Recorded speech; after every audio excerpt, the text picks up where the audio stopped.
you're able, I'd ask that you join in standing to say the Pledge of Allegiance. I pledge allegiance to the flag of the United States of America and to the republic for which it stands, one nation, under God, indivisible, with liberty and justice for all.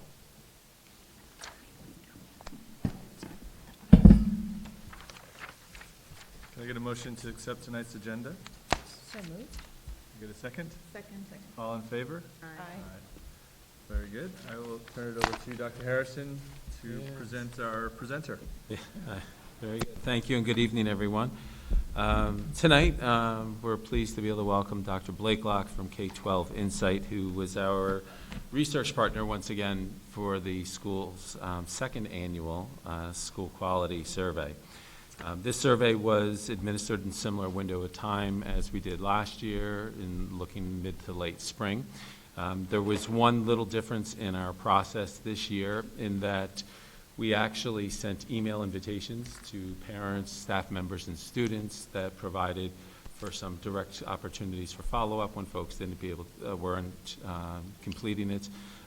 So the delivery mechanism certainly was beneficial on our end, and also closed the windows to some extent onto some of the error that could occur from folks possibly completing the survey on multiple occasions, despite the fact we still did have some open URL for members of the community. So tonight, Dave is going to present the overview of the survey. We'll have a more comprehensive report that will be issued as a follow-up. But this is the high-level review, and Dave will begin with establishing some context, and we recognize that each and every year there's always some environmental factors that could have influence on a survey, but we start to look at how this information, how the data plays out over time. So we look from year 1 to now year 2, and potentially year 3 and 4 down the road to start to develop those trends and start to see what this information means to us. So that said, Dave is going to be able to not only present information as it relates to this year's survey, but in some places be able to provide some comparison to last year's survey. Also note some other changes in survey administration. For example, there were some categories that students weren't asked to respond to related to board and district communications as well, because they're not directly engaged in that line of work. So that said, Dave, the floor is yours. And I'm sure the board will stop and ask questions as we progress. Do I have to use the microphone? Yes. We have the video recording this and the opportunity for community members to watch subsequently. Well, I was sure that everybody here could hear me. So good evening. Thank you very much for having me back out here again. As Dr. Harrison said, my name is Dave Blakelock. I'm the head of research at K-12 Insight. We do this work with about 250 school districts across the country, finding that stakeholder feedback, survey feedback, using to help drive decisions. So a little bit different methodology at this point, at this year, as Dr. Harrison said. One thing that was different is that I came up in March and we reviewed the survey with a small group to identify some context or some questions that may not be appropriate for some audiences. So as Dr. Harrison said, there's a few questions that were removed from the student survey just because they weren't really telling anybody anything and they may not have access to that information. Okay, just to define, the small group was a stakeholder committee. It was a representative committee. We had parents, staff invited in as well, so administrators present. Mm-hmm. Great. So we worked through the instrument, made a few small changes to it, and then walked away to administer the survey as well. We had the survey open from April 22nd to May 9th. As Dr. Harrison said, we actually sent out email invitations this year so that we could pre-populate information particularly for students, so that they're not just picking any school or any grade level, but we actually have a little bit more control over where their data fall. And so that helps for a little bit more validity to the data when it comes to demographic information. It's what I refer to as survey tomfoolery among students, where they just think it's funny to do anything. We also sent out reminders on April 18th, 23rd, 26th, 30th, 2nd, and 7th. We had the survey translated into Spanish, and we had paper surveys available as well. So this report basically summarizes the data by population group, and we'll show some comparison. As Dr. Harrison said, I do have some year-over-year trending. If you have questions about specific items, we can certainly talk through what it looked like last year compared to this year for sure.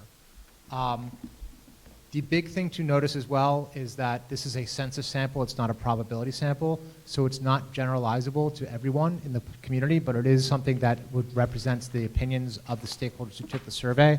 What I would say is that we hit a certain threshold where we can say non-response bias is a minimum based on the percentage of people who took the survey. So when we look at this here, we've had 160 staff members, 650 parents or community members, and 780 students take the survey. So when you look at a probability sample for populations this size, this is well above what a sample size would look like for that. So we know that there's a decent amount of validity to this particular survey. When we look at parents year-over-year comparison, we see a slight decline in their combined perception of excellent or good from last year to this year. And it could very well be time of year, as well as, there was a lot going on in the district. I understand there's some political issues going on, as well as you had the bond vote coming up as well. That tends to sway people's opinion one way or the other. The other thing to take a look at is a slightly smaller end count as well this year compared to last year, which could sway things. Maybe more people who had negative things to say came out to say what they had to say. When we look at Net Promoter Score a little later on, we're actually going to see a very similar trend to this, as well as here, where for staff members, the overall school quality actually went up from last year to this year. So very much a positive increase from staff perception of their schools. And students stayed about the same from year to year as far as their comparison of this year to last year as well. And I guess it's only year two, but in terms of when you see swings or shifts, is there a certain number where it's just some variability and another threshold where it's, no, that's a real shift? Sure. Maura and I were actually talking about this earlier this evening. So anything, what we typically look at is anything 3% or below is sampling error to that point. It's just a demographic shift. Anything above 3%, you probably want to take note of as a beginning of a crack in the ice as you take a look at differences from year to year. Okay. Can I ask you another question, just to understand year to year? Participation rate this year compared to participation rate last year. Do you look at to see if our participation is the same? So the challenges with last year with the open URL, I don't have an NMAX, so I can't calculate a specific rate. I think what we were doing is very loosely looking at what our typical thresholds were, particularly for staff members and students. Last year we hit that threshold, which is typically we're looking for 50% of staff and 75% of students. And you'll see here that this year we hit that threshold as well. So for staff and students, from a percentage of participation rate, we were about the same. You will see, but that was more of a rough estimate for last year. When you take a look at staff, this year compared to last year, you'll see there's about 25 more staff who took it this year, but we were actually a lot more precise with being able to calculate that participation rate based on the email distribution. And sorry, how do you see that there's 25% more staff? 25 staff members. So not 25%. Last year we were below 50% for staff. No, I'm sorry. So 135 was last year, 160 is this year. So there's 25 more staff members who took it last year, this year compared to last year. What we were taking a look at last year is because we used it through an open URL instead of the email invitation, we didn't have as great an understanding of how many staff members actually took the survey. I understand. One of the things we found was actually staff members were giving the URL to students to take by confusing the two. We were able to go in on the backside and clean a lot of that up, but we still didn't have a really good arms around it comparison for the staff members last year. So this is much more precise this year because we used the email invitations. Okay, and last question, why is 50% for staff participation acceptable, but you're looking for a higher percentage for student participation? It's a more captive audience. The Yeah. students are. The students are a more captive audience. More captive than our staff. Correct. Correct. I've yet to see a district say that you can't go home until you take the survey, but you can build an instructional time around that. What we also always encourage districts to do is, you make it a civics lesson, you make it a math lesson. You can build time into the class during the school day for students to take the survey. It gets a little bit harder to do that with staff members. Thank you.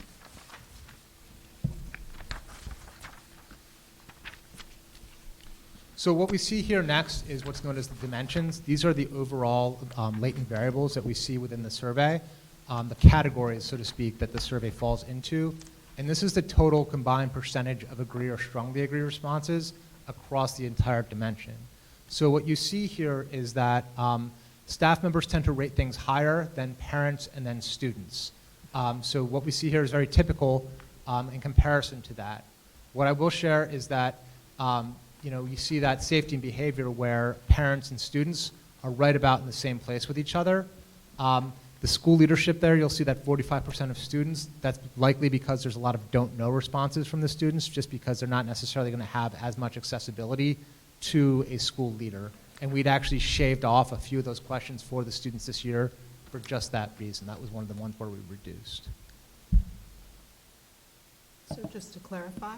Yes, ma'am. With that 45%, it's, that's on the questions that were there, not, it isn't impacted by the ones that were taken off. Correct. Thank you. When we get into learning experiences, one of the things to note here is that staff members, again, tend to rate things higher. So we look at things like students receive timely feedback about their schoolwork, where 86% of staff members agree or strongly agree to that, but only 52% of students agree or strongly agree to that. So that tells us that maybe we need to share with the teachers that the feedback that they're providing is not as timely as they think it is from the student and parent perspective. The other thing that I'll share is on this next slide right here, the students are shown how lessons relate to life outside of school. This is an item that we see nationally an issue with as far as relevance, curricular relevance. There's a few different perspectives on it, one of which is that teachers tend to have an understanding of the teacher field, but they don't understand other professional fields necessarily, so they have a hard time with applications to it. The other side of it is that what a 32-year-old teacher thinks is relevant to a 16-year-old and what a 16-year-old thinks is relevant to a 16-year-old are two very different things. And so it's a matter of trying to stay with what is contemporary for the students. And can you remind us where these same questions were in the last survey, correct? Correct, they were. And these responses are fairly consistent with the last survey? These ones that you're highlighting in terms of the discrepancy between how teachers are responding versus how the students are responding? So I'll tell you there's a 4 percentage decrease for the parents on this one. There's a 6%, oh, sorry, wrong one. There's a 5 percentage point increase for staff members on this one. And there's a 3 percentage point decrease for students on this. So your perceptual gap on this one is widening. Yeah, I seem to recall that. Yep. Any other questions on these before I move on?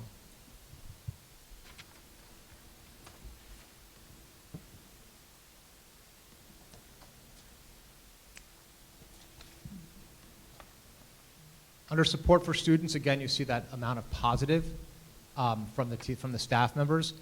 It's somewhat consistent for the first one about help with a school problem. A little bit less for parents and students, but still a fairly solid percentage who feel that there's a staff member or an adult that a student can go to for a school problem. When we get into that third one there about addressing social and emotional needs, you do see a little bit of a dip or a delta, larger delta between the staff members and the other two populations. One of those things around that might be a matter of awareness of what's available, particularly from parents. You see elementary parents, they may not necessarily be thinking in terms of social emotional support at just this point. I'd say, Dave, across the board, I think it's fair to say that we've seen the favorable feedback from our faculty and staff has increased across the board this year. Correct. So maybe we can speak to some of those environmental times that we talked about that maybe held back some of the positive feedback last year because of contract negotiations and the like. But I'd also add, when we think of anything related to social emotional needs and topic of bullying that'll come up on another slide, school safety and security, I think awareness on these issues, while important a year ago, has only escalated since then. So it's interesting to see how one may relate to the other when there's been such a global increase in and around social emotional learning from a year ago.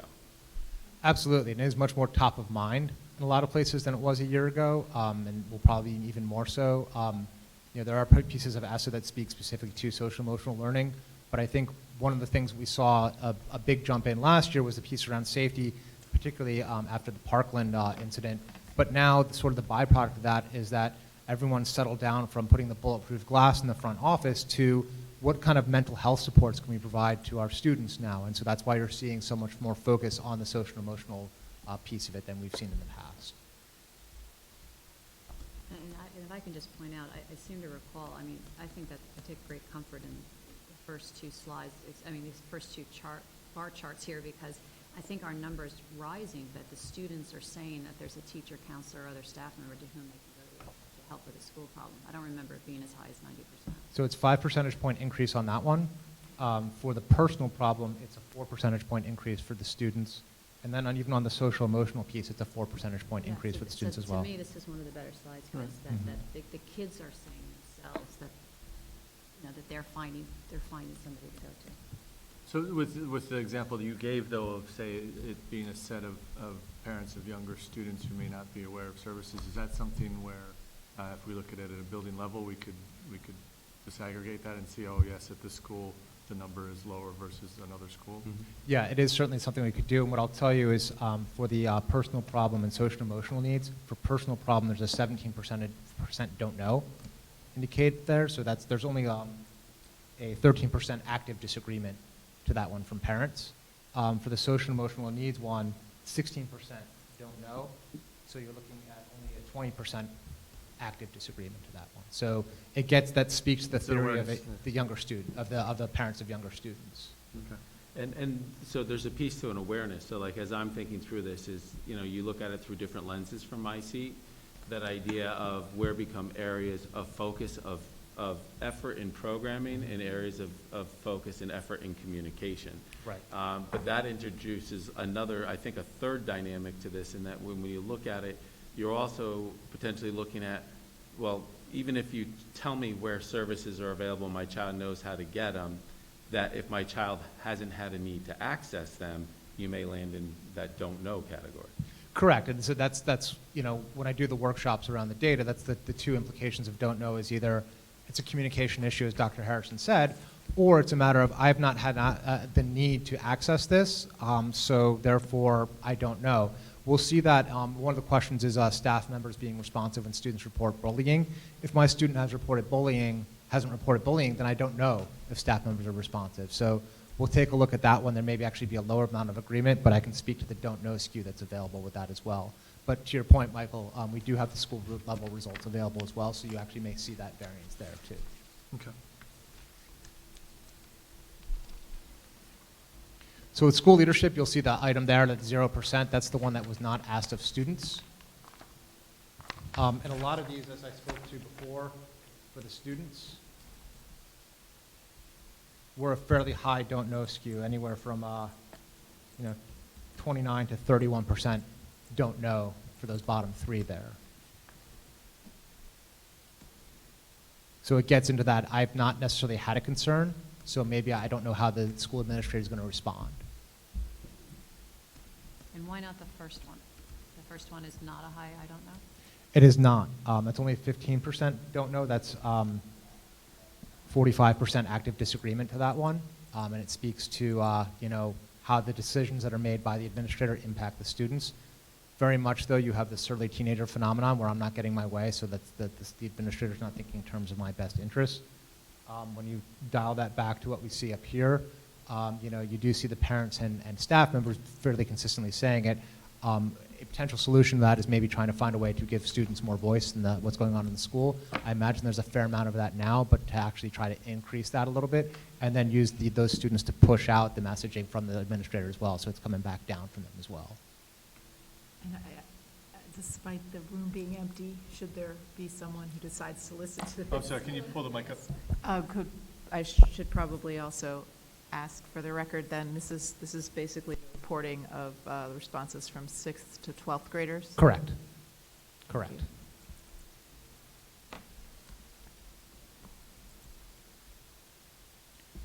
When we get into family involvement, again, you'll see a few questions that were not asked of students.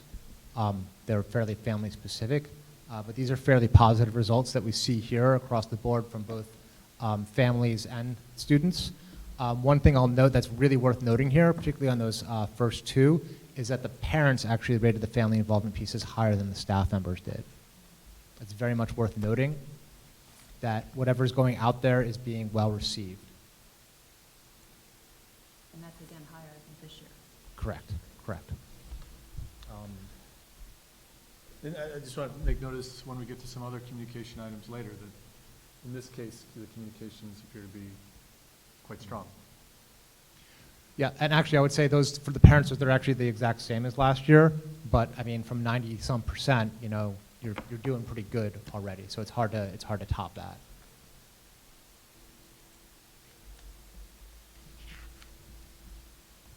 When we get into safety and behavior, one of the things that I'll say about the parent piece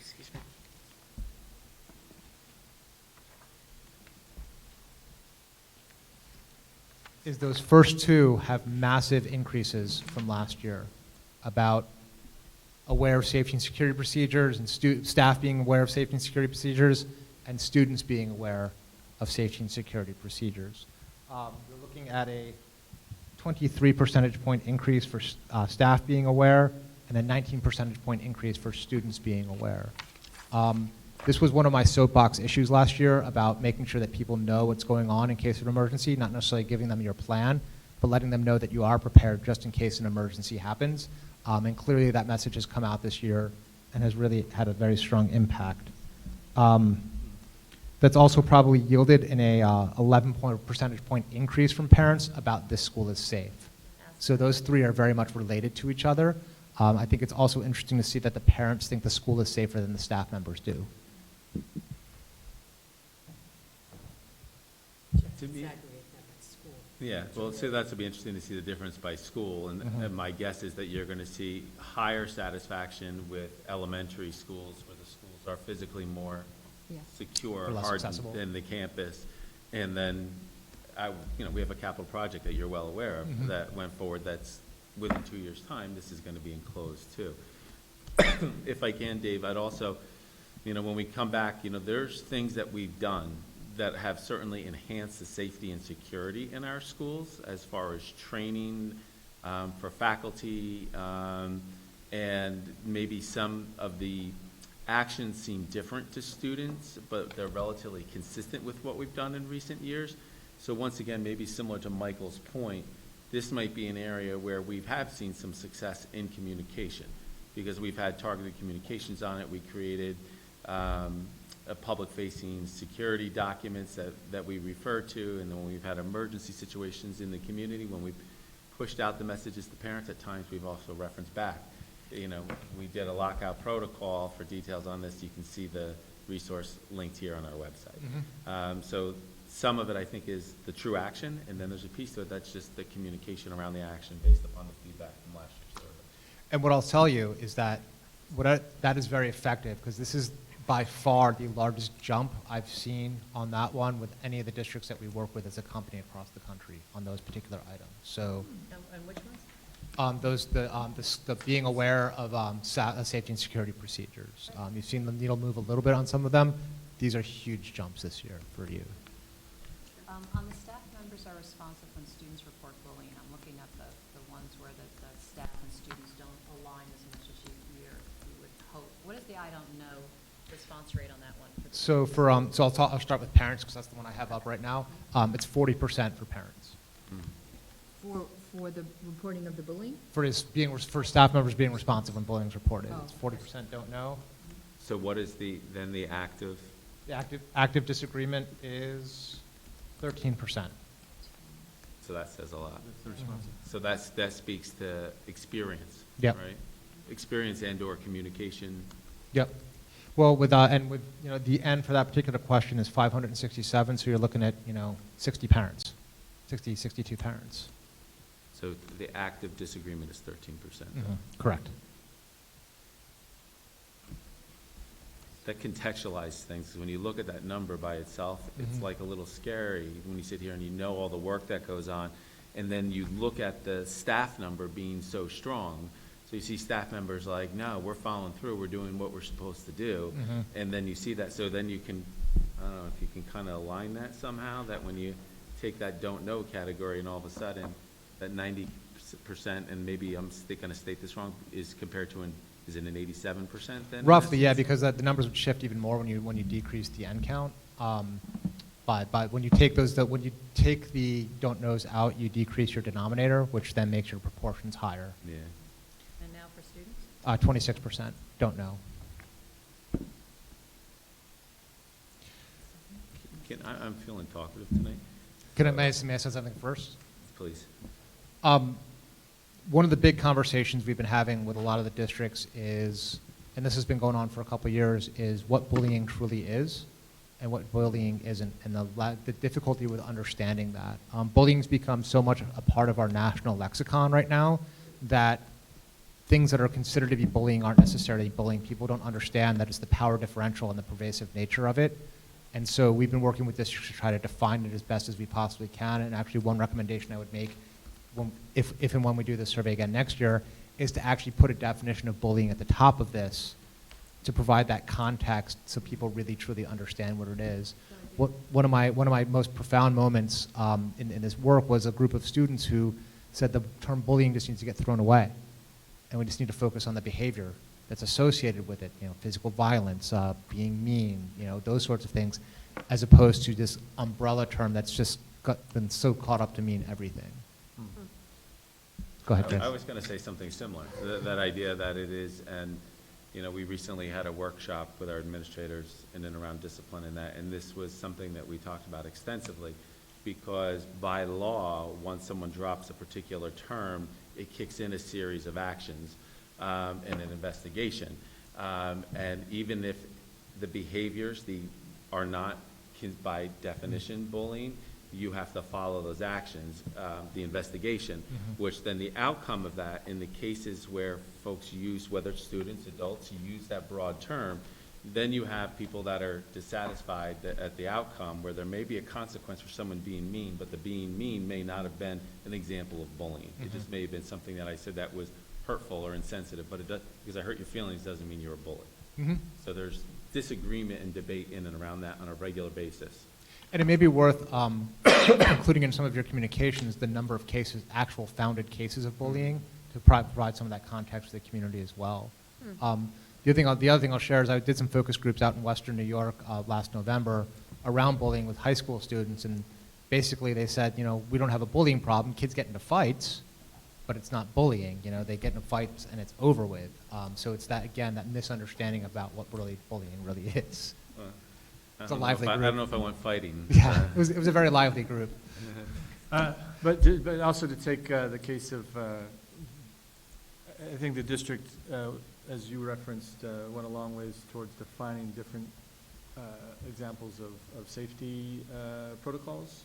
And you sort of you referenced this in terms of what you're doing with the survey, but is that something the district could do to sort of to have communications or some sort of way of defining for faculty and students what those different gradations of actions are, behaviors are, so that we start to move away from the term bullying and to define it by naming it, those The behaviors. pieces of it, for sure. Are you going to speak to the next graph? I think that's also one. No, sorry, I'm far. What do we call it? It's a cluster. Cluster, Yeah. thank you. Okay. Because I also think this one is great, that students in this school are treated fairly regardless of their race, culture, religion, sexual orientation, gender, or disabilities, and the parents and the students are fairly well aligned there, and I'm just curious what the I don't know rate is, because it already seems high. For parents, it's actually 16%. 16? 16% don't know. For students, it's 9%.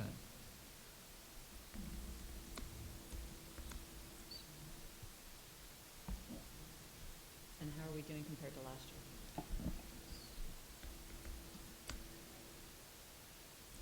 Compared to last year, it's a 1 percentage point increase for parents, so we get into that sampling error piece. Staff members is a 5 percentage point increase compared to last year. And students is a 2 percentage point increase. So for students and parents, you're sort of holding the ground, but for staff members, you're showing some progress. Thank you. No problem. All right, this is the awkward slide here. Awesome. Interesting. So basically what you're seeing here is some increases in perception of effective communication and making decision consistent with the mission and vision. One of the things that we did this year was, last year the mission was an item and the vision was an item. And so this year we squeezed them together into one, just because there's, my understanding is they're one and the same here. So effective communication as well. What I will share is that we're looking at a 10% of don't know for communication and a 19% don't know for the decisions consistent with the mission and vision, which tells you that there's still a fair chunk of people who took the survey who are disagreeing that these things are happening. So it's about 26% for the communication and it's 21% for the mission and vision piece. And I apologize, my glasses are at an awkward angle here to try to see my screen. And what advice have you given districts where you see a similar outcome? Communication's a tricky thing. Let me just jump ahead to another slide here.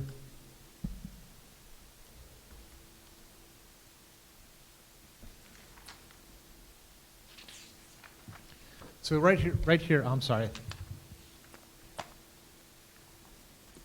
I'm used to presenting from my desk where my computer is the same thing that everyone else is looking at. What we have right here is what I refer to as the three little bear scale around communication. There's not enough, there's just the right amount, and there's too much. So about half of your folks think it's about not just the right amount, and about another half think it's not enough information. Really interesting. The challenge is with the vehicles that you use, and one of the things that I've found is that everyone says they want emails, and nobody reads their emails. It's very easy to say, oh, just send that, I want email, but by the time you get 5, 6, 7 of them, you just start glazing over with them.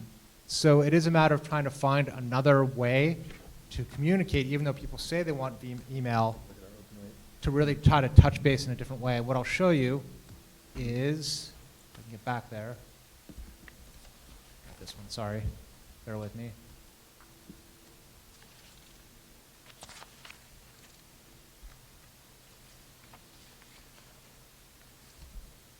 I don't have it in here. So preferred communication methods. One of the things that we're seeing across the country right now is that people tend to say email first, text message second, in-person meeting third. So people are starting to want more face-to-face communication than what they had before as a way to put some information out there. So it may be worth trying to do some coffees, those sorts of things, to try to actually have some dialogue with folks rather than try to blast it out through electronic channels. Interesting. Yeah, and then when we get the full comprehensive report, it'll actually have the breakout of the preferred communication medium. I actually have that right here. So for parents, it was 96% said email, 35% said phone call, 33% said text message, and 36% in-person meeting. So in-person meeting was the second most popular for the parents who took the survey, With a phone call right behind. with a phone call right behind it. Sven, I would imagine years ago, everybody wanted an email, and now everybody's going back to wanting an in-person meeting and a phone call. How about that? Yeah. Really interesting. When we get into the district leadership, again, you see some discrepancy between the students, between the parents and the staff members here on this about communication and making decisions with the mission and vision of the district in mind.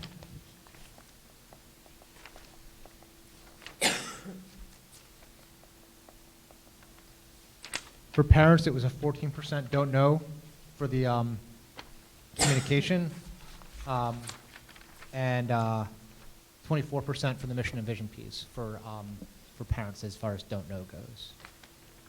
What's interesting is when you look at the, comparing the Board of Ed, it's just dawned on me, and district, it's almost like you flip the audiences, right? Yes. So parents, community members feel that you're talking more to them, staff member feels that the district is talking more to them. Yeah. So it's,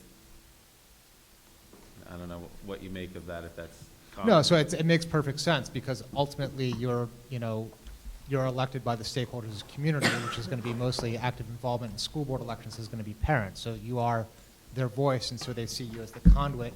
And to Dr. Harrison's point, it is a matter of the district staff being much more in touch and in line, and there's probably a lot more insider baseball that's going on within the district that parents may not be privy to or be able to see.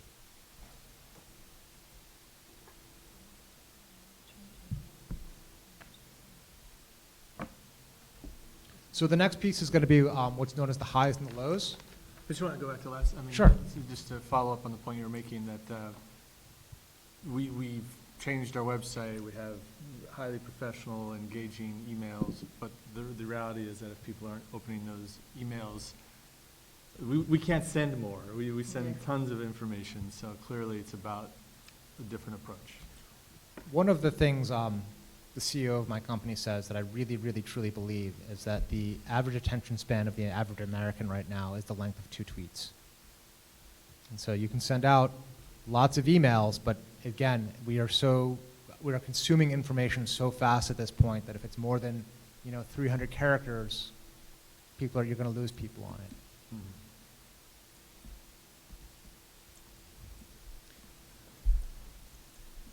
That's cause for some thinking. I think it's cause for thinking, but, when I step back and you think, like, there's pieces to it that make me wonder, right? So there's that idea of, Michael referenced one area that he made linkage to communication. I made linkage in the security front related to it.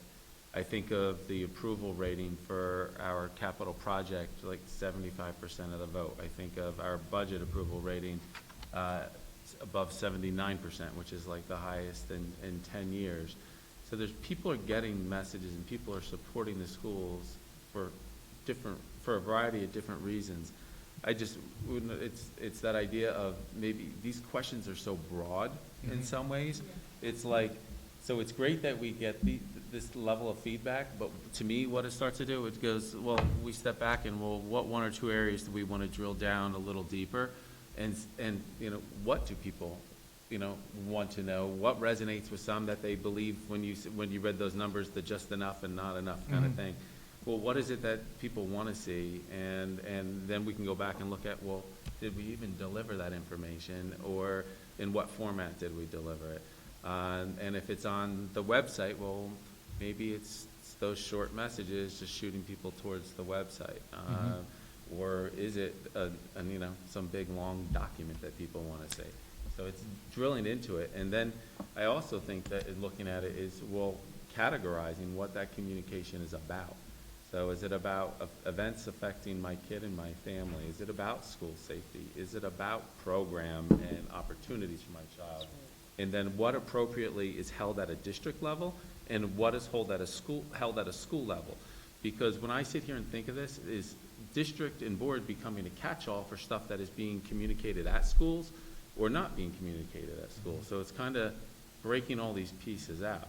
Chris, I totally agree, because as I was looking at that, I zone in on the word effectively. And I am sure when we're budget and bond, we would have a much higher effective communication rating if we broke it down by subject than we would maybe for something on social emotional learning, like whatever the parent is thinking the communication piece is about. So if the district wanted to go and analyze how we're communicating and which pieces of it are the most effective, I would agree that you have to break it down by subject, because folks are going to have a very definite idea that we probably do some things really well in certain subject areas, and then other areas they're looking for more. Yeah. And that's where I think the in-person meetings and the phone calls that's how they come up, because nobody wants a phone call on the bond or the budget. Right. But they do want a phone call on something else. Yeah. Like when I think of mission and vision, and you'll know that from reading the weekly newsletters that go out, I had 8 specific messages throughout the course of the year with similar matching Facebook posts, that all articles, all things that related to mission, vision, strategic plan that linked everybody back to the website. So to launch the year, not long before this period of time, thinking we're going into budget, we're going into bond. Let's remind people why we're making these decisions. But the number still comes in so low on that front. Right, and so a couple of things to consider with that.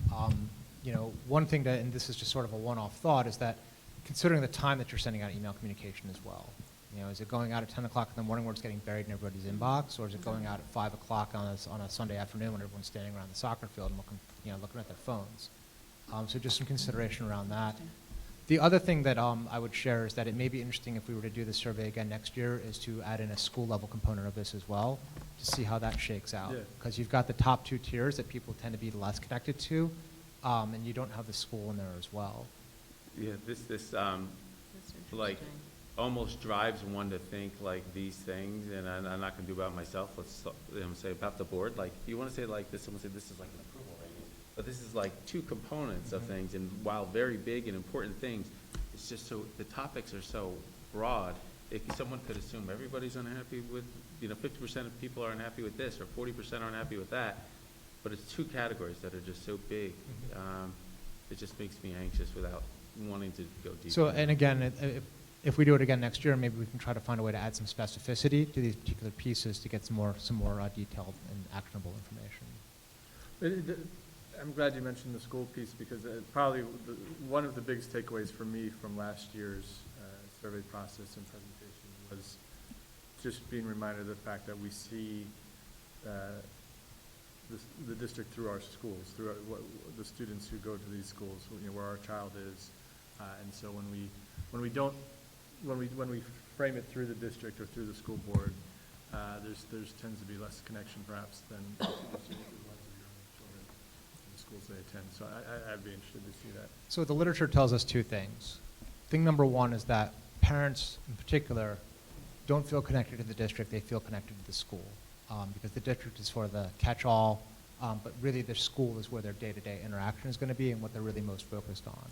The other thing the literature tells us is that, and this is very overwhelming as far as the consistency, is that staff members and parents tend to love the school, hate the district. District's the big bad wolf, the school's the loving arms. They hate the district, love the school. And that's consistent across the country in the literature, in the peer-reviewed literature as well, is that perceptions are typically much more warmer towards the school because that's where the day-to-day connection is. And district is the piece where all the policy comes down from, and there's less love for that there because of that. That's where all the hard decisions have to come from, is the district.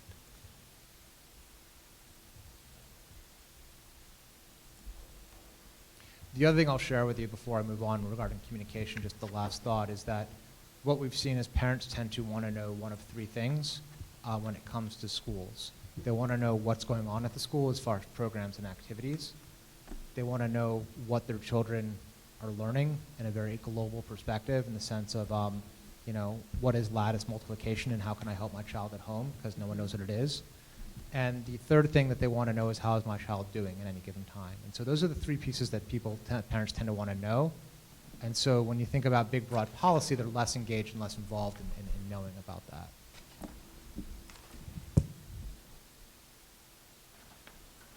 Yeah, well, and then what you see when parents do come in, they're experts on the schools via the lens of their children, but tend not to look at it on a more global level. So, yeah. Okay, we ready to move on? Mhm. So the next section is going to be what's known as the highs and the lows per population. So the highs are defined as those that are the top 5 highest combined percentage of strongly agree or agree responses. You'll see here on this one, family involvement is 3 of them, which is fantastic.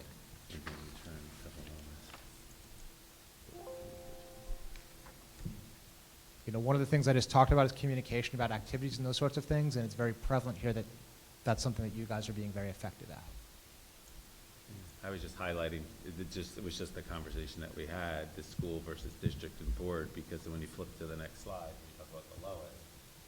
Yep. That's right where it stands, but when you specifically reference school and communication, it jumps. Mm-hmm. Yes. So it just really, we got to understand this. Yeah, and it is a matter of just understanding that context, that it's not a negative thing. It's something that's you're just sort of caught up in that cycle that people experience. But we could reframe how we communicate to try and push it more through a school perspective than a district perspective. And that may change the perception of some of our communication. So one of the innovative solutions I've seen to that very thing is, rather than thinking of a school district, thinking of a district of schools. Mm-hmm. Instead of a school district, a district of schools. I also think the highest ranking indicators in our community says is a lot about the partnerships that I know this district has spent a lot of time developing and creating. So I'm thrilled to see how well received those partnerships are, and that, and we can all acknowledge and thank, our PTSA and IEF and Booster Club and everybody else that we Yes, know is why 100%. everybody moves to this village. So it just validates everything that we have felt. Yeah, in a small community like this, the school district becomes the cornerstone of the community, becomes the community hub, and it's certainly been demonstrated here with what we're seeing.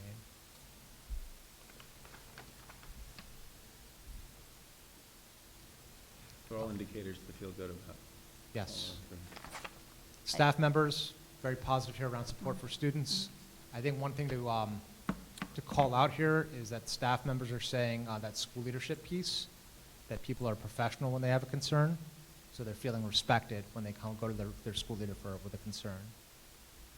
Yeah, I'll say it again in a slightly different way, but the reason I really love these results is it speaks to Irvington, because what we're saying is we're a small village, that folks help each other out, that there's a teacher that we believe our children can go to, that we have high learning standards for all students with that kind of community. And you look at, all the highest ranked indicators are that small kind of community feel, which I think is really validating. It's really what we felt, and now you see it in this form, and it's great.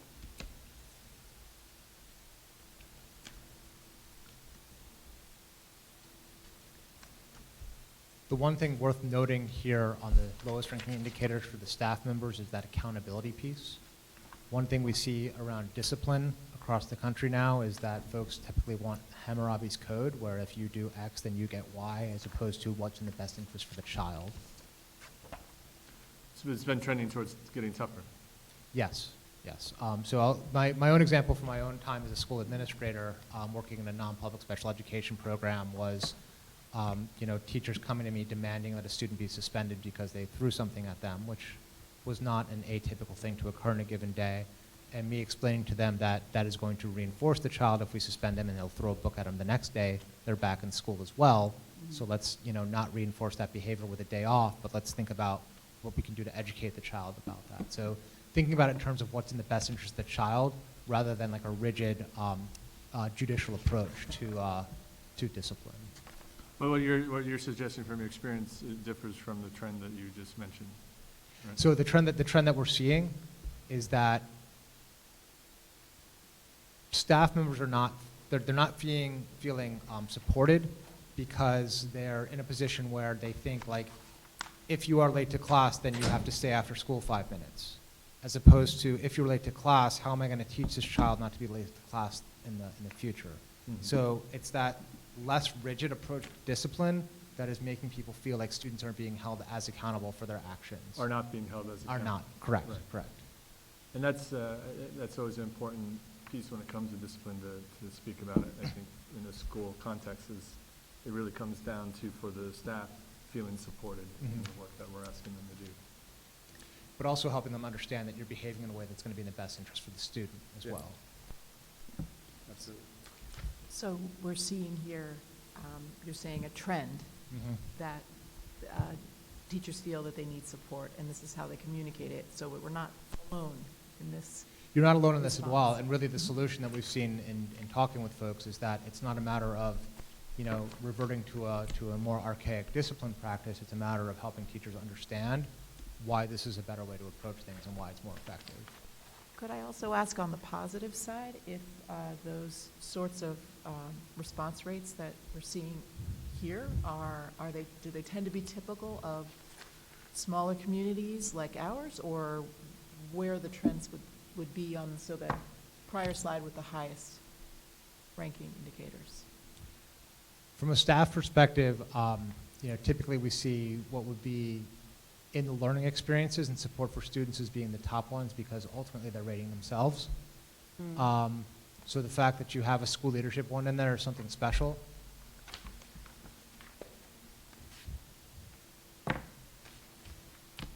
And then safety and behavior, students held accountable for their actions is actually unique to this survey. It's not one of our not one of our catalog items. It helps to know, thank you. No problem.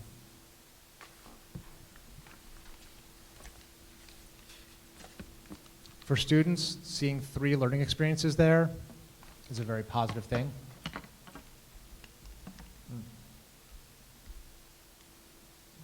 Particularly that third one down there, which speaks to rigor.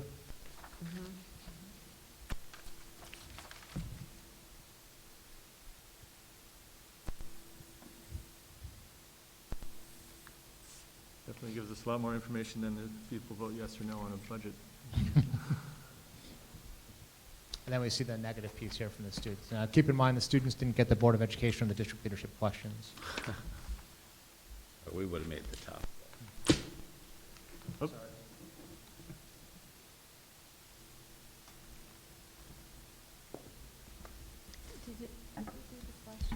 Mhm. No. No. So this is new, this lowest ranking is a new Yeah, correct. It's a new concept. concept.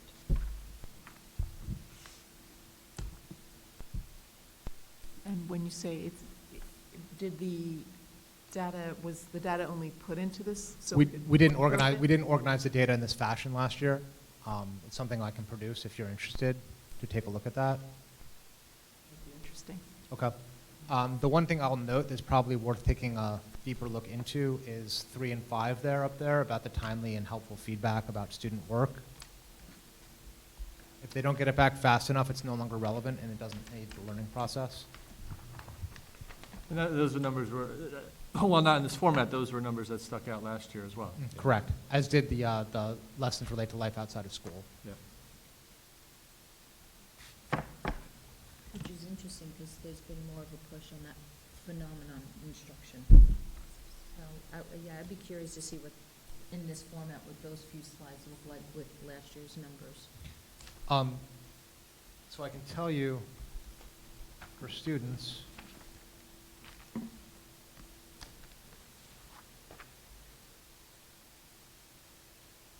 sorry, it's towards the beginning.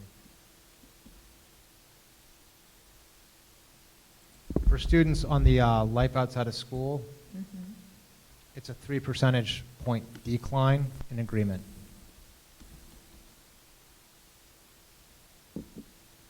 For, What about the receiving of the feedback and timely? correct, it's a 1 percentage point increase for timely feedback, and it's a 6 percentage point increase for helpful feedback. So progress there, but not, but still on the bottom side. And the other thing to keep in mind is that this is a self-contained data set, so you'll always have a high and a low. However, looking at, 1 out of 4 at the very least, saying these things is something to take note of.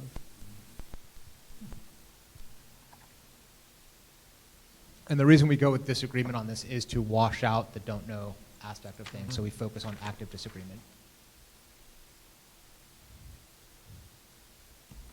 And when you say take note of, what does that mean? What is your recommendation to a district where you see numbers like this 2 years in a row and you're telling us to take note of it? It is something that you really want to focus some effort on trying to improve, particularly with something where it's students saying something about timely and helpful feedback. That's something very actionable because you can work with your teachers on trying to find a way to make that faster and trying to find a way to make it so that it's more relevant or helpful to the child. Is there ever any thought, so like how you threw out like that, 25% threshold, is there a place where, or you can generally say that, and I totally get why you're saying this, I'm not discounting that point, where there's a place where people kind of fall in and live, we land in around 75% agreement on something, or whatever, that means we're doing well? So does it say if it's that 25% is something you want to look at, right, 1 in 4, is it that 75%, and meaning that you always want to do well, we always want to strive towards that 100%, but if you land in that 75 range, is that normally something that you say is okay? I'm just flipping the logic back to you. So usually the way we'll take a look at that flip is that usually 85% or above. So, you're getting a little bit more than 1 in 10. But with 25% of 776 students, That's a fair number of students who are actively disagreeing with that. Well, as soon as you put kids' well-being or the Mhm. success on any of it, 1% makes a difference. So. Right, absolutely. And that's the thing, is that it is, because of that perceptual gap that we talked about between between staff members and students, and the fact that it's widening, that is something, that's what makes it worth even more focus on, because teachers think that they're getting better and students think that they're getting worse. I would say it's linked specifically to expectations. I think kids' expectations are shifting, they're changing, they're no longer accepting some of what once was. And so it's not surprising at all to me that that's the, I mean, I think that's. What have you observed? Why do you say that? Because I think that we see that kids are more entrepreneurial in their thinking, they're exposed. Taking more ownership, is that, yeah? Well, I think some when given the opportunity to take ownership, but I think there's just a shift in expectation of kids in terms of what's going on in their classrooms, and I think it speaks to some of the work we've been trying to accomplish in changing our practice. If you ask them to be thinkers, they'll think. I like that, Raina. I hadn't really thought of it that way, that if you, once we raise the expectations, then we have to be prepared that this is the form of, also of an expectations being raised. I also thought you were going to say that in today's world with students who get immediate information and immediate feedback, that the expectations now on the teachers is going to be more immediate as well, and that's just going to be the way of life. We're going to get disappointed students if we really don't look at this more closely, because they're used to more feedback quickly. I also think it speaks to our design of feedback. What, you know, what is feedback look like? How do we design it so that so that we can do it more quickly? But what else? Who else provides that feedback besides teachers? That feels credible. So I think this is like really important data to share. I guess, you know, disaggregating it a little bit is probably would also be helpful. But I think it speaks to a lot of the work we've been doing. I think it's actually really helpful. Yeah, Feedback. what I like the way you put it too is it shouldn't be viewed as criticism towards the teachers, and I think that's the immediate gut response folks get is like, oh, like, you know, the teachers aren't giving the work back quick enough. But it's really not that. It's really that it's the students' expectations and what they want and need in order to be successful and meet the rigor, which we know they feel they're getting. So I think that's a really kind of neat way to present it as a challenge to the staff, that this is what our kids want, and we should be thrilled about that, really. It's meeting the kids where they are. Right. And by the way, this is one of those other things that we see consistently across the country as well, that gap between students and staff members about these two particular issues.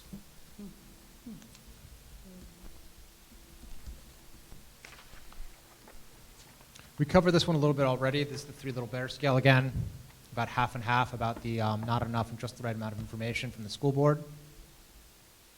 Staff members are very consistent with that. I also just want to make a comment on this. I find this really interesting because really, from my perspective, how the board has spent time discussing and putting effort into making sure that we're communicating effectively has, in my opinion, been really geared more towards the parents and the students. And really, to be quite honest, we haven't singled out having we be more effective communicating to one subset, one group in our community, and that being the staff.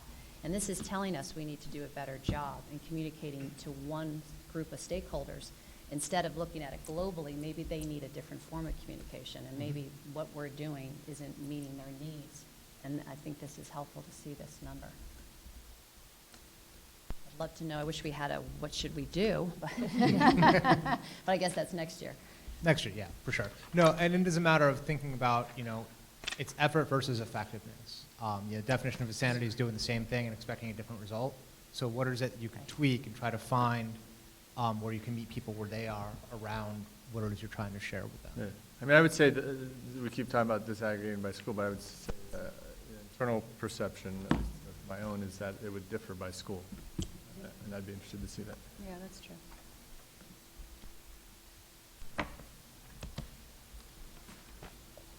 Very consistent here with the district leadership again. And it gets to what we were talking about before, where people tend to be a little bit more disconnected from the district, more connected to the school. I mean, a variation of what we've been talking about is that we asked for this survey because we want to do a better job of always of serving our stakeholders. But maybe, I wonder if we're asking the right question with this one. This was a new one. We added this one this year. Yeah. I think the question was trying to get at that, but, It may not be the right question. yeah. I honestly think if we want to go and look at this, it's a strategic, deeper dive of the supplemental survey that comes up down the road. Mhm. You know, it may have to be outside of this because you're going to get so specific. I think you're better off with a focus group, to be honest with you. With the focus Yeah. group. Yeah, you can take a much deeper dive on a focus group than you can with a survey. Mhm.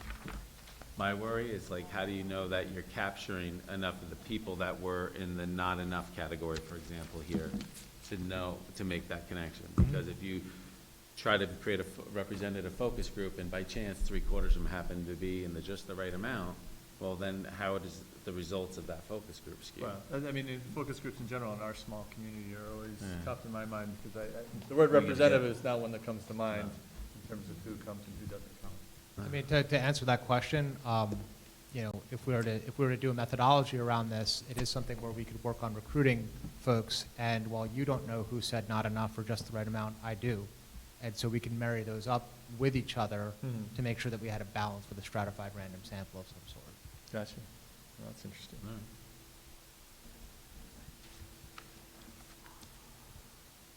Staff members, a little bit more better perception around the right amount from district leadership.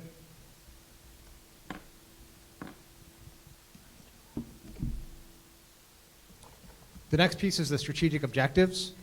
What you see here is in that middle column is the overall rank for this year. Basically, we had them rank the top 5 with 1 getting 5 points, 2 getting 4 points, and so on. And then we added them all up. What you see there is that relative weighted score, 196, 77. That's the proportion of total points that Sec 2, 3, 4, and 5, and so on, had of the number 1. What you see in the second column with the overall rank is the rank it came in this year.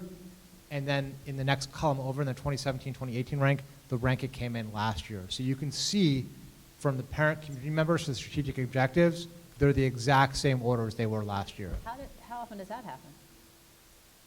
That's pretty astounding. It speaks to the validity of the survey. Yeah, That's amazing. Huh. When we move to the staff members, almost the same thing happens. You see a little bit of a flip with the encouraging culture of innovation and supporting educators, including targeted professional learning. Mm. That one moved up a little bit, and it would make sense for that to move up a little bit for staff members.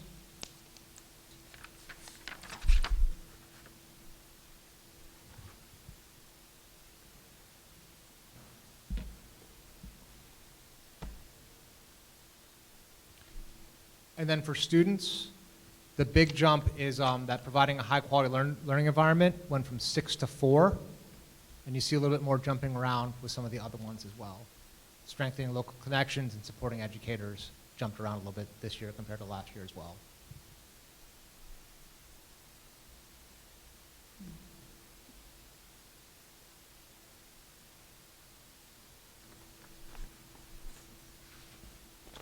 I'm just still trying to contemplate this one. So a jump of 2 versus 1, that seems more significant. Running quasi, Going from 6 to 4 is probably the most Yeah. substantial one right there. yeah. So could that be something as simple as like safety and security, so speaking to that before, or just that the fact that the capital bond project was on the city's radar? I think the other thing to consider is that the biggest turnover in population is going to be at the students, because you had a bunch of 12th graders who Right. left and a bunch of Yeah. 6th graders who came in. So the most, that's the That's the most- population that changes. That's the least stable population, yes. Right. Okay.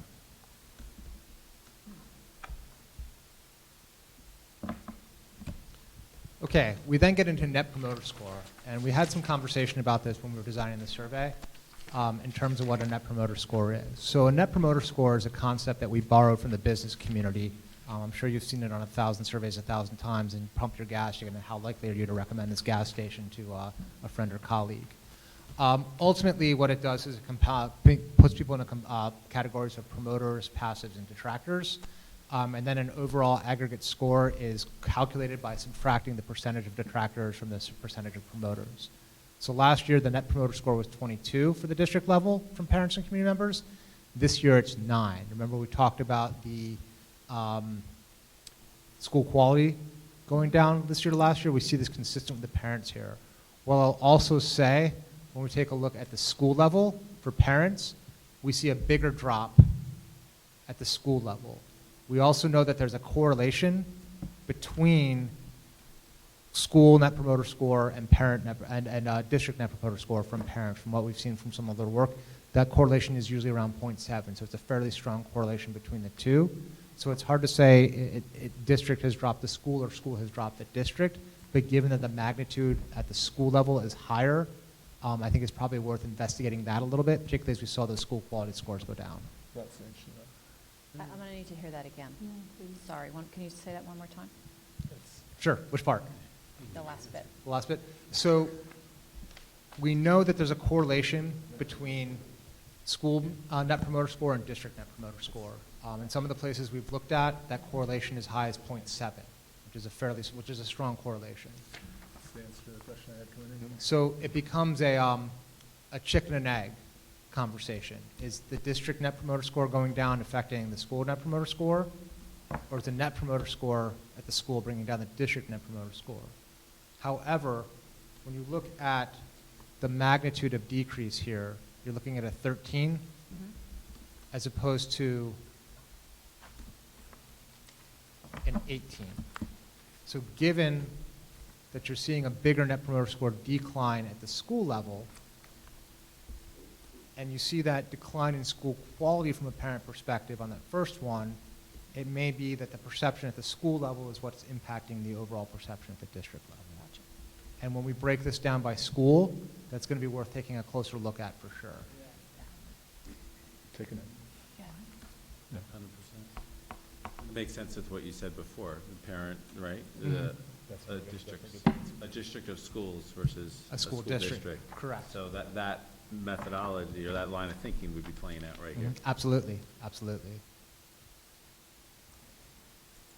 The next, you see the opposite for staff members, very similar to that school quality perception for staff members, Wow. where you see it increase, you see it double at the district level for staff members.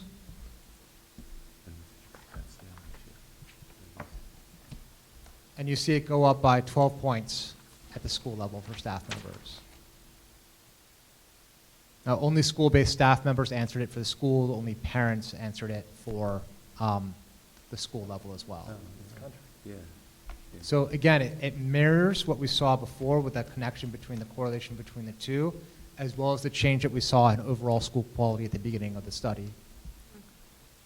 And the one thing that I want to remember, Dave, just when you talk about the analysis of the data, I remember when we talked about this the other day when you shared this draft with me, the one thing that I highlighted was looking at that concept, when you look at the scale at the bottom in the different color sections, that the promoters are just the 9s and 10s, passives are 7s and 8s, and detractors 0 through 6. Yeah, so you have a wider range, yep.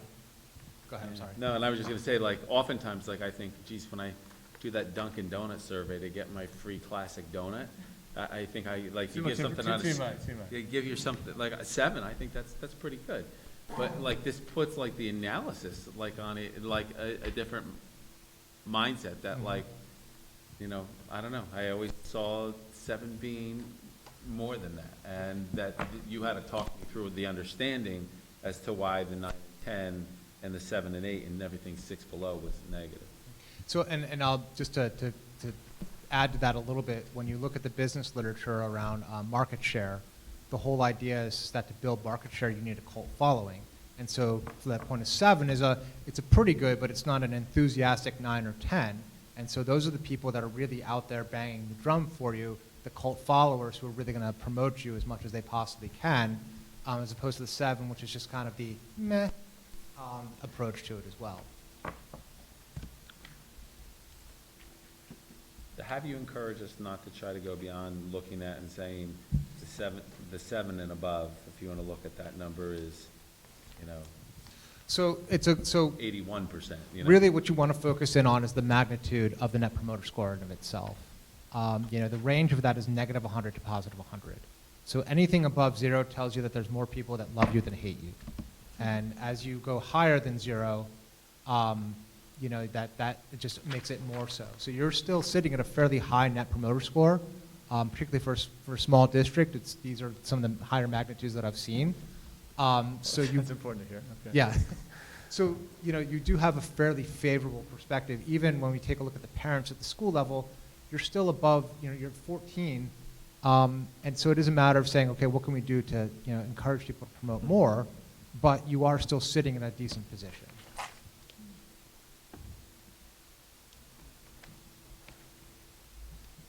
But this does become a proxy for confidence in both the district and the school. And this is something that really should resonate with people when you sit and look at this as a staff member, and we step back and you say, when you look at the net promoter, and this really stands out, what are we saying? What are you saying about your own work in this? That, to me, that's a real self-reflection piece here And that's another piece. for an individual. When I talk about market share in schools, that's another piece I drop on, is that you want your staff members to be your cult following as well, because while they're in your building 6.5, 7 hours of the day, they're in your community the rest of the time. So it's all opportunity to talk about how great things are. One thing we see sometimes is that the parents have a higher Net Promoter Score for the school than the staff members do. And so when you get into that, you see a little bit of trouble there. Hmm. Yeah, you may have said it and I missed it. What would you want to see this number at? Of course, 100%. But what is the number of promoter for staff for a school? This line of thinking is so new in schools. There's really no established baseline for it. We're actually, we're sort of the tip of the sword on that as much as we possibly can be. So we're actually working on a baseline for right now. I have a decent one for mid-sized districts, which is lower than what you guys have as far as the Net Promoter Score. But again, mid-sized districts they have a lot more moving parts to them. Thank you. That's another thing to look at, and another thing to look at China. Mm-hmm. So key insights, I've covered these already. I'm not going to sit here and read them to you. But you've got them in your packet there. It's all things that I've covered over the course of the presentation. So I'll throw it open to additional questions. And I'll look down the row. Thank you, that's very informative, and It's my pleasure. I look forward to some additional discussion. Does anybody want to jump in? I certainly have a question, which I'll actually turn to you, Dr. Harrison, in terms of after last year's survey, what were some ways in which this information was followed up on within the district? Yeah, so there are different approaches, and aside from the actual work that was done coming out from school leadership, looking at priorities, we had the work related to actually understanding the surveys. So Dave came in and did a workshop with the whole administrative council and actually breaking down the data. And then from that, looking at the areas that really jumped out. So some of the areas, they developed some school-wide focal points for initial rounds of goals and work in the individual schools. So when I think about, I'm trying to think of this at Dallas Lane, at the elementary school, so let's say Dallas Lane and Main Street School, they specifically, their focus was in and around developing common definitions and understandings of bullying. They implementing bullying awareness and kindness campaigns in the schools, and the integration of the new counselor teaching lessons related to this. And then there was actually follow-up initiatives that were being supported through some grant submissions. This is speak to the partnerships that Deb referenced before, looking at box out bullying, which you'll see coming up as one of them. And then another peaceful table initiative that they're looking at exploring. At the middle school, there was a real focus in and around communication and around school safety and emergency preparedness. They went beyond what was being done in other schools to do some additional safety protocols, other tabletop drills, and increasing feedback loops internally within the buildings related to all of the safety drills. So I don't know how much of that would be seen and reflective in their data. And then at the high school, their focus was in and around social emotional learning and a broader topic of student wellness. And so they were actually, as a result, there was a new unit that was developed in health classes related to mental health, and with one of our school psychologists actually pushing into the instruction to support the health teacher.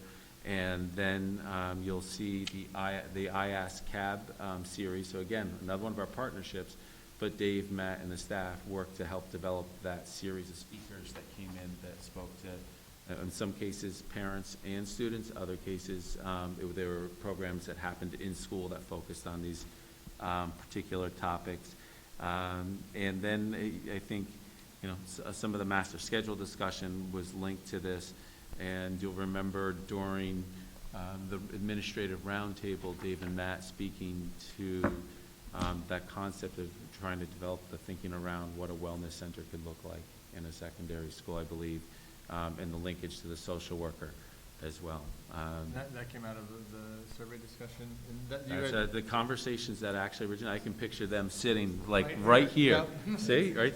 And that grew That was- specifically out of the workshop there. Oh, so you think of the data, right? So you bring it with your own anecdotal data, the experience that everybody lives through on a daily basis, and then you look at the numbers, and it starts that conversation. And so everybody started in separate groups, and I can remember Dave pushing like elementary together because they were right on the same topic, and then there was cross conversation. And even though middle school was really set on focusing and thought it was important for them, if they were into that, let them stay with that. But there was still a lot of that head turning and everybody engaging in one another's conversations as they were talking about priorities coming out of the survey. So it'll be interesting to see where Dave helps guide us in the next steps with this going next year, because we are planning on that follow-up, presuming Dave would be our partner again next year for that work. I'd love to. And so that occurred in October of this past year. Was that a good time? I mean, I know that there might have been practicalities that led to it being, to line So up late, schedules, yeah. et cetera. But was that an optimal time, or is there a? I think anything that when we talk about any of this kind of work, the sooner you can do anything, the better. So when that we could be a talk, possibility if the stars align? stars aligned, certainly could be a possibility. I think we got backed up a little bit last year. I think this presentation was later in the summer. Around the same No. time, same time. It was Same about time, yeah. it was next week, It was next week? Okay, never Yeah. mind then. so. Actually, I think it was the 14th next year. What? Whichever. It was mid-June then, I stand corrected then. with an audience.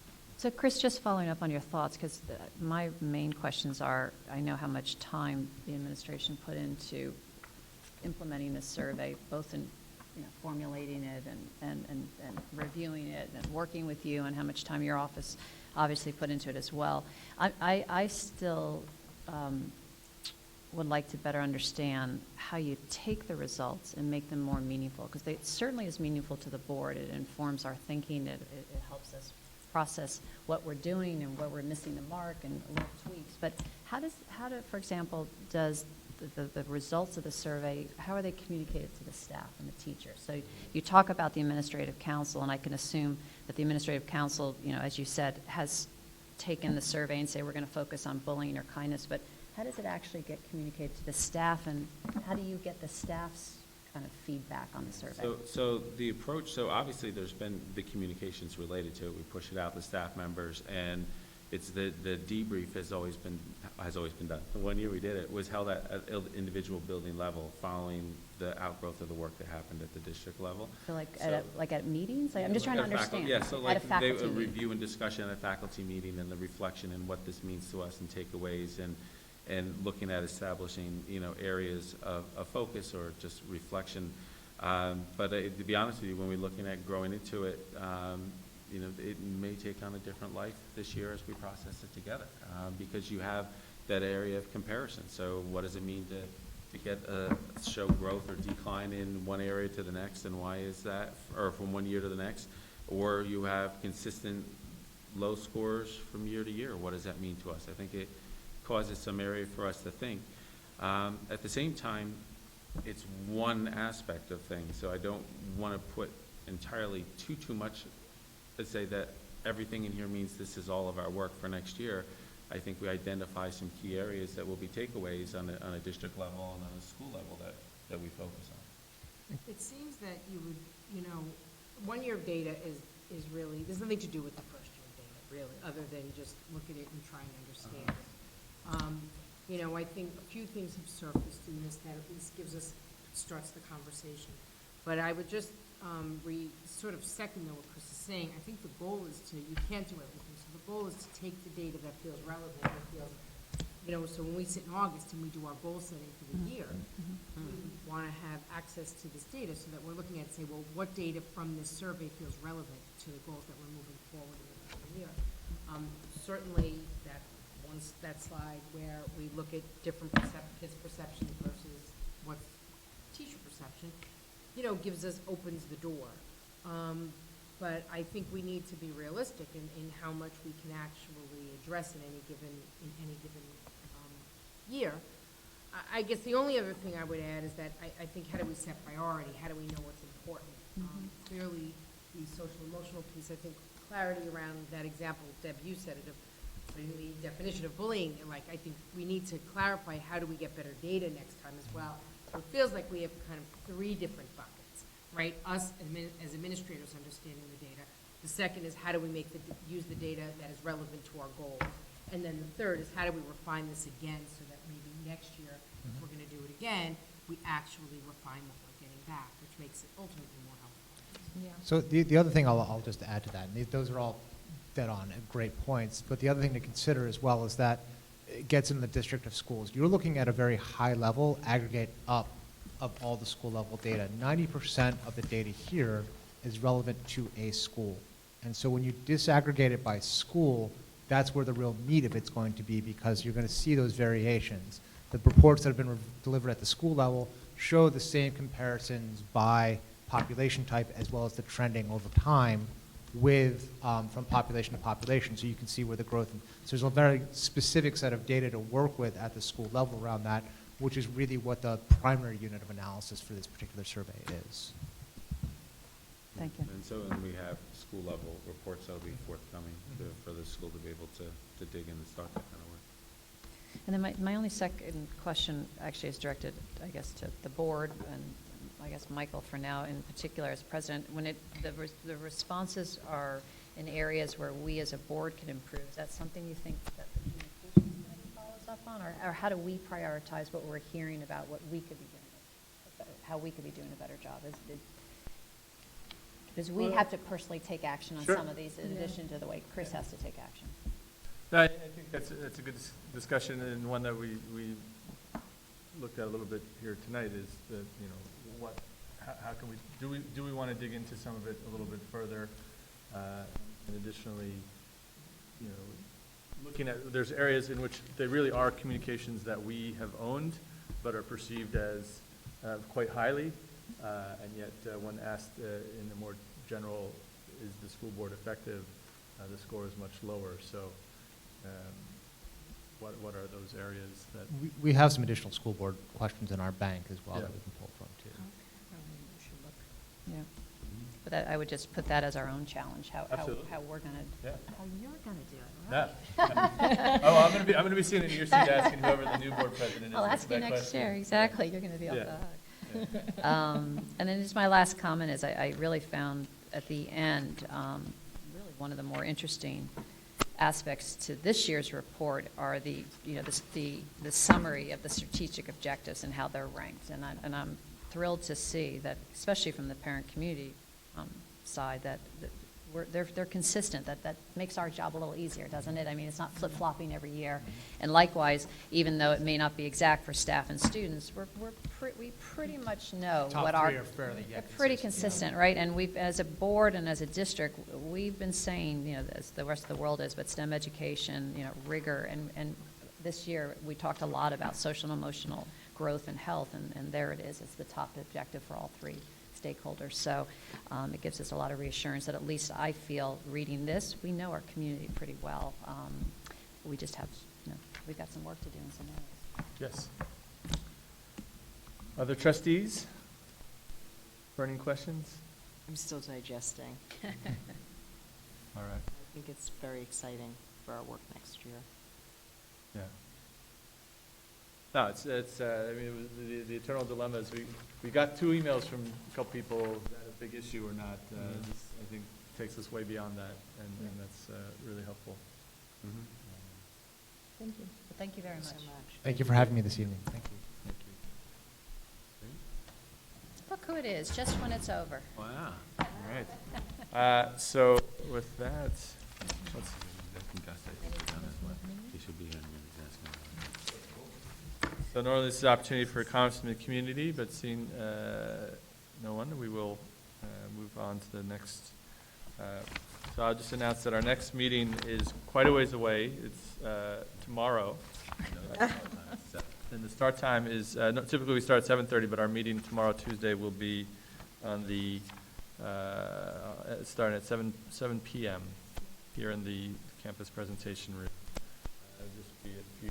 Yeah, that'll be a items, brief public session. related to,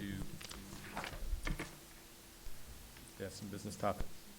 Very good. Can I get a motion to go into executive session for the purposes of discussing the employment history of particular persons? So moved? Can I get a second? Second. All in favor? Aye. Okay, let's take a 5-minute